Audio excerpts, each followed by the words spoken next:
5 minutos del Espíritu Santo. 26 de julio. Nosotros queremos que este mundo cambie, pero al mismo tiempo sabemos que el camino nunca brinda la perfección de la meta.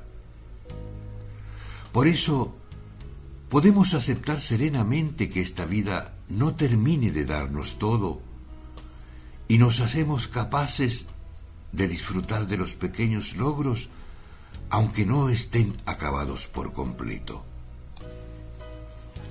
Así lo vive especialmente el pobre, que de este modo se libera del más terrible peso, la autoexigencia angustiante de lograr en esta tierra el ideal imposible de una felicidad perfecta o de una época insuperable. Por la esperanza, la Iglesia se considera la verdadera juventud del mundo, ya que posee lo que hace la fuerza y el encanto de la juventud, la facultad de alegrarse con lo que comienza, de darse gratuitamente, de renovarse, de partir de nuevo hacia nuevas conquistas. El Espíritu Santo nos impulsa, pero hace que nosotros caminemos hacia un futuro mejor.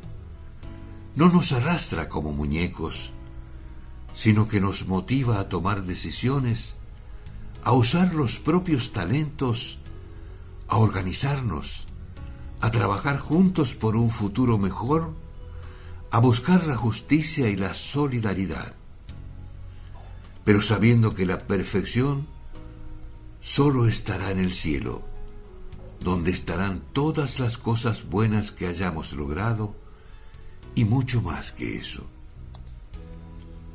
Por eso, el Espíritu Santo siempre suscita la esperanza en la vida eterna, nos recuerda que no estamos hechos solo para esta tierra. Cardenal Víctor Manuel Fernández.